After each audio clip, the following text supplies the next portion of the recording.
Hello everyone. So today we will see regular language. Regular language हमने पिछली class में भी देखा है, तो जिन्होंने पिछली लेक्चर को नहीं देखा है तो वो प्लीज़ उस लेक्चर को पहले देखें, तभी ये लेक्चर आप लोग को क्लियर होगा। साथ ही साथ मेरे चैनल को सब्सक्राइब भी कर लें और मेरे वीडियोस को सपोर्ट करें।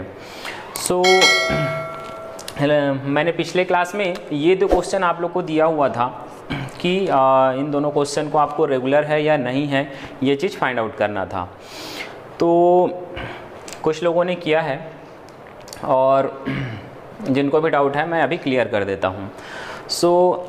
जो गिवन लैंग्वेज था, language is equal to a की पावर m b की पावर n, वेयर कंडीशन जो दिया हुआ है that is m is greater than n and n is greater than or equal to 0। ये अपने को कंडीशन दिया हुआ है।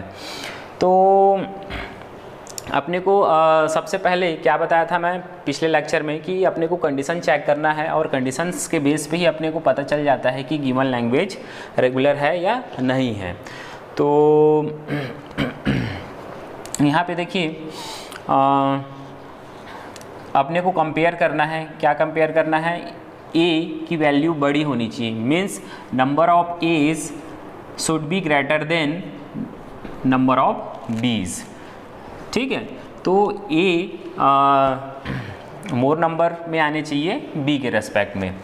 तो जैसे हम फाइनाइट ऑटोमेटा की बात करते हैं तो फाइनाइट ऑटोमेटा में मैंने आप लोगों को क्या बताया था कि मेमोरी को कोई कॉन्सेप्ट नहीं होता है जिससे कि ये किसी चीज़ को याद नहीं रख सकता, ये स्टेट चेंज करके बस इवैल्यूएशन परफॉर्म करता है।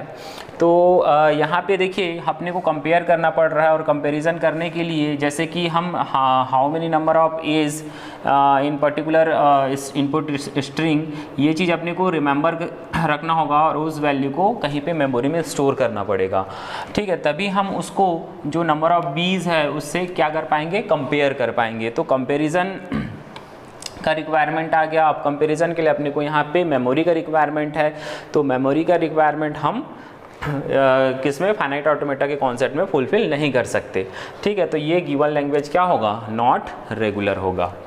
ठीक है, सिमिलरली हम नेक्स्ट एग्जांपल देखते हैं where L is equal to a की पावर m b की पावर n, वेयर कंडीशन क्या दिया हुआ है अपने को, m और n की value greater than or equal to होनी चाहिए 0 के। साथ ही साथ ये तो ठीक है, ये हम कर सकते हैं फाइनाइट ऑटोमेटा में, लेकिन यहाँ पे एक और कंडीशन दिया हुआ है that is m is not equal to n। ठीक है, तो m और n की वैल्यू क्या नहीं होनी चाहिए, बराबर नहीं होनी चाहिए। बराबर नहीं करना है, जैसे यहाँ पे m और n की वैल्यू या number of a and b की वैल्यू नॉट इक्विवेलेंट करना है अपने को, तो अगेन अपने को नंबर ऑफ a को कहीं पे स्टोर करके रखना पड़ेगा, तभी आफ्टर दैट हम नंबर ऑफ b को काउंट करेंगे स्टेट चेंज करके और उसके बाद फिर कंपैरिजन कर सकते हैं। ठीक है, तो यहाँ पे भी अगेन अपने को मेमोरी की रिक्वायरमेंट है जिसमें कि अपने को नंबर ऑफ ए को पहले स्टोर करके रखना होगा। ठीक है, तो फाइनाइट ऑटोमेटा में ये भी सिचुएशन पॉसिबल नहीं है। सो given language is also not regular. Okay, फिर नेक्स्ट क्वेश्चन में आते हैं, न्यू क्वेश्चन देखते हैं। L is equal to a की पावर m b की पावर n, ये लैंग्वेज दिया हुआ है। यहाँ पे कंडीशन क्या है, m is divisible by n, m की वैल्यू क्या होनी चाहिए, डिविजिबल होनी चाहिए n से। अब देखो किसी भी नंबर को आपको डिवाइड करना है तो सबसे पहले उस नंबर को कहीं पे स्टोर करना पड़ेगा, फिर उसके बाद उसको आप कहीं पे किसी दूसरे नंबर से डिवाइड करोगे। तो नंबर ऑफ a जो है आपका डिविजिबल होना चाहिए। फॉर एग्जांपल के लिए ये नंबर ऑफ एज 6 है, तो 6 को आप कहीं स्टोर करेंगे। After that he suppose number of जो b है वो 2 है, तो उसको हम फिर डिवाइड करेंगे। तो यहाँ पे अगेन अपने को मेमोरी का कॉन्सेप्ट की रिक्वायरमेंट है जो कि फाइनाइट ऑटोमेटा में हम कंप्लीट नहीं कर सकते, फुलफिल नहीं कर सकते। So given language is also not regular. Okay, next question में आते हैं, दैट इज a की पावर m b की power n, where m is equal to n की पावर p, और p को यहाँ पे डिफाइन किया गया है p is greater than or equal to 1। ठीक है, अगेन यहाँ पे देखिए कंपैरिजन ऑपरेटर यहाँ पे आ रहा है, तो कंपैरिजन ऑपरेटर जैसे ही अपने को दिखता है तो अपने को पहले ये देखना है कि क्या हम उसका फाइनाइट ऑटोमेटा बना सकते हैं। तो फाइनाइट ऑटोमेटा हम इसका बनाने के लिए चलिए चेक करते हैं इस कंडीशन को कि क्या ये पॉसिबल है। एम और एन को अपने को अगेन यहाँ पे कंपेयर करना है, ठीक है। तो एम की वैल्यू जब तक हम कहीं पे स्टोर नहीं कर लेंगे तो एन की पावर पी के इक्विवेलेंट है कि नहीं वो हम चेक नहीं कर पाएंगे। तो अगेन इस लैंग्वेज के लिए हम फाइनाइट ऑटोमेटा नहीं बना सकते। सो ये भी क्या होगा, नॉट रेगुलर होगा। ओके, नेक्स्ट एग्जाम्पल में देखते हैं L is equal to a की पावर m, b की पावर n, c की power q, where m n q जो क्या होने चाहिए, सारे के सारे ये इक्विवेलेंट होने चाहिए, ठीक है। अगेन अपने को यहाँ पे मेमोरी के कॉन्सेप्ट की रिक्वायरमेंट होगी कि नंबर ऑफ a कितनी बार आ रहा है, फिर नंबर ऑफ b कितनी बार आ रहा है, नंबर ऑफ c कितनी बार आ रहा है, और वो सारे के सारे क्या होने चाहिए, इक्विवेलेंट होने चाहिए। तो अगेन यहाँ पे मेमोरी के कॉन्सेप्ट की रिक्वायरमेंट है जो कि हम फाइनाइट ऑटोमेटा में फुलफिल नहीं कर सकते। तो ये भी क्या होगा, नॉट रेगुलर होगा, ठीक है। फिर उसके बाद आगे देखिए सिमिलर क्वेश्चन है, a की पावर m, b की पावर n, एन सी की power q, where m plus n is equal to q। अब m प्लस n के लिए नंबर ऑफ a, जैसे यहाँ पे बता रहा था मैं, नंबर ऑफ a और नंबर ऑफ b's को अपने को प्लस करना होगा और वो इक्विवेलेंट क्या होने चाहिए, c के इक्विवेलेंट होने चाहिए। तो यहाँ पे अगेन अपने को मेमोरी के कॉन्सेप्ट की रिक्वायरमेंट है, तो ये भी आपका क्या होगा, नॉट रेगुलर ही होगा, ठीक है। तो इस तरीके से आप लोग बहुत ही आसान तरीके से किसी भी गिवन लैंग्वेज को रेगुलर है या नहीं है ये चीज़ आप लोग आसानी से प्रूव कर सकते हैं, ठीक है। अब हम नेक्स्ट क्वेश्चन में आते हैं, that is L is equal to a की पावर m, b की power n, where m plus n is equal to E1, ठीक है। तो अब यहाँ पे ये लैंग्वेज रेगुलर है कि नहीं है, इस चीज़ को अपने को प्रूव करना है।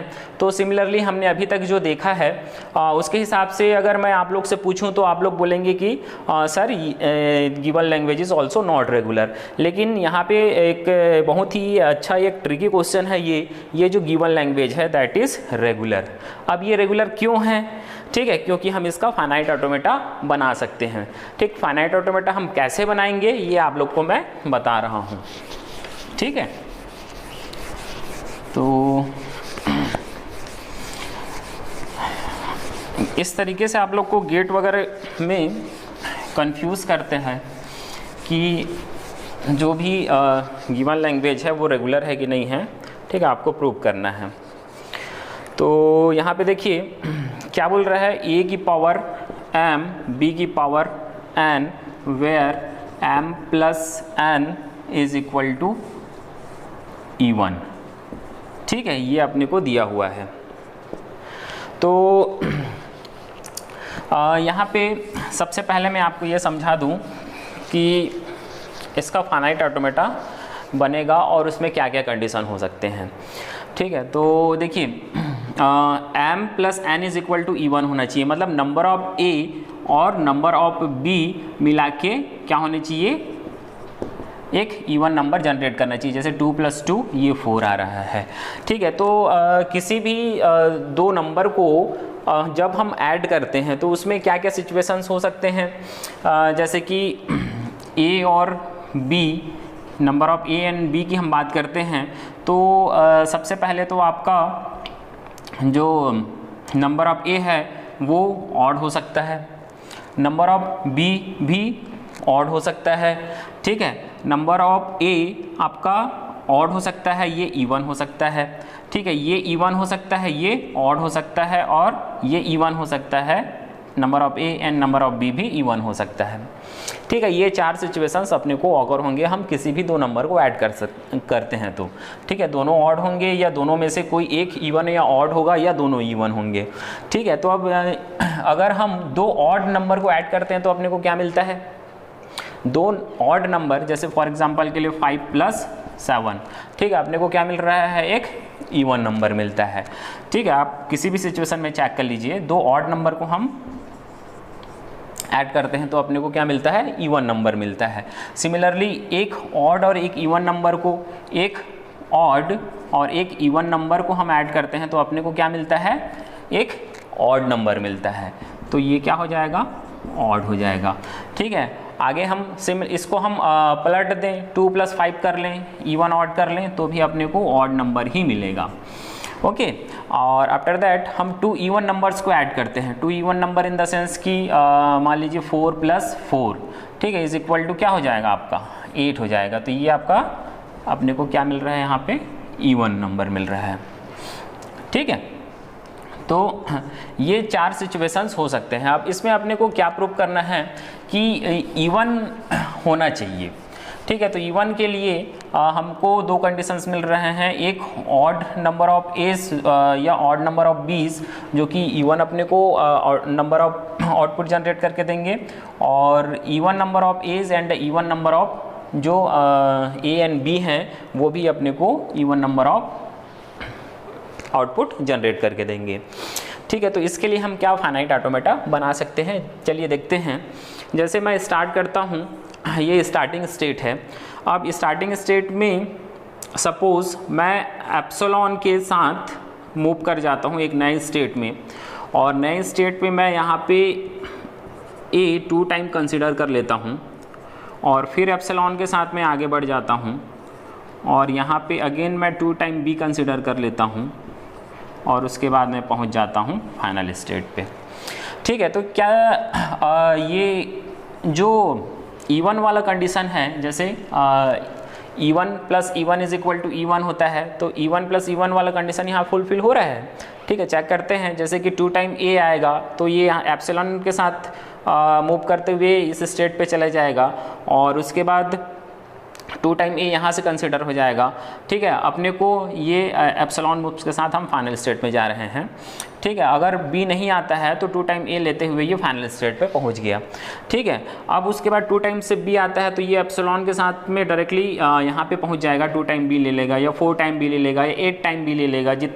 इवन नंबर में अगर बी आ रहा है तो वो एनी नंबर ऑफ रिपीटेशन करके यहाँ पे इवन नंबर ऑफ बीज या एस को कंसीडर कर सकता है, और ये फाइनल स्टेट में पहुँच सकता है। ठीक है, तो ये हमने इस कंडीशंस के लिए बना लिया है फाइनाइट ऑटोमेटा। अब ऑड प्लस ऑड के लिए देखते हैं, तो ऑड प्लस ऑड में हम क्या करते हैं, जैसे कि हम ये ए ले लिए और एक नए स्टेट पे चले गए। नए स्टेट पे हमने ए लिया और अगेन यहाँ पे ए के साथ सेम स्टेट पे मूव कर रहे हैं। फिर उसके बाद हम बी के साथ एक नए स्टेट में मूव कर रहे हैं, और बी में फिर अगेन हम सिमिलरली ए के जैसे 2 टाइम बी लेते हुए ये आपका एप्सिलॉन के साथ हम फाइनल स्टेट पे पहुँच गए। ठीक है, तो यहाँ पे देखिए क्या odd number of a's and odd number of b's जो कि हमको finally even number of count provide करता है, तो क्या हम इस चीज़ को फुलफ़िल कर पा रहे हैं? बिल्कुल कर पा रहे हैं। अगर हम 3 टाइम ए लेना है तो 3 टाइम ए ले लिया हमने, और अगेन 3 टाइम बी लेते हुए ये 3 टाइम बी लेते हुए फाइनल स्टेट में पहुंच गए, और even number of a and b अपने को मिल गया, क्योंकि ऑड प्लस ऑड क्या होता है? इवन होता है। ठीक है, यहाँ पे सपोज 5 नंबर ऑफ एज लेना है तो 1 2 3 4 5 एंड 3 नंबर ऑफ बीस के लिए ये 3 नंबर ऑफ बीस ले लिया। ठीक है, तो 5 + 3 क्या हो गया? 8 हो गया। ठीक है, जो कि क्या है? इवन है, और वो हम फाइनल स्टेट में पहुंच गए। ठीक है, तो ये मतलब इस तरीके से हम इसका क्या डिज़ाइन कर सकते हैं? फाइनाइट ऑटोमेटा डिज़ाइन कर सकते हैं। देखिए, क्वेश्चन जो हमने प्रीवियस क्वेश्चंस देखा था सिमिलर, वैसे ही यहाँ पे कंपैरिजन ऑपरेटर यूज़ हो रहा है, लेकिन क्वेश्चंस इस क्वेश्चन के लिए या इस सिचुएशन के लिए हमने क्या बना लिया है? फाइनाइट ऑटोमेटा डिज़ाइन कर लिया है। फाइनाइट ऑटोमेटा में हम या तो एप्सिलॉन NFA बनाए, या NFA बनाए, या DFA बनाए, कोई भी एक फाइनाइट ऑटोमेटा अपने पास बनना चाहिए। ठीक है, गिवन लैंग्वेज का। ठीक है, ये ऑलरेडी मैं आप लोगों को बता चुका हूँ। तो ये गिवन लैंग्वेज क्या होगा? रेगुलर होगा। ठीक है, क्योंकि ये फाइनाइट ऑटोमेटा हमने बना लिया है। ठीक है, अब सिमिलरली एक क्वेश्चन मैं आप लोग को देता हूँ। इस क्वेश्चन को आप लोग को एज असाइनमेंट करना है। a की पावर m b की power n where m + n is equal to odd. ठीक है, तो इस क्वेश्चन को देख के आप लोग को समझ में आ गया होगा कि ये क्वेश्चन कैसे बनेगा। तो ये क्वेश्चन आप लोग करके मुझे बताएंगे। ठीक है, तो आपको क्लियर हो जाएगा कि जो हमने प्रीवियस क्वेश्चन लिया हुआ था वो कैसे हमने उसको रेगुलर प्रूव किया है। ठीक है, तो अगर किसी को अभी भी कुछ डाउट है तो आप लोग कमेंट करके पूछ सकते हैं, और नेक्स्ट लेक्चर में हम मिलते हैं फिर कुछ नए क्वेश्चन के साथ। Okay, thank you.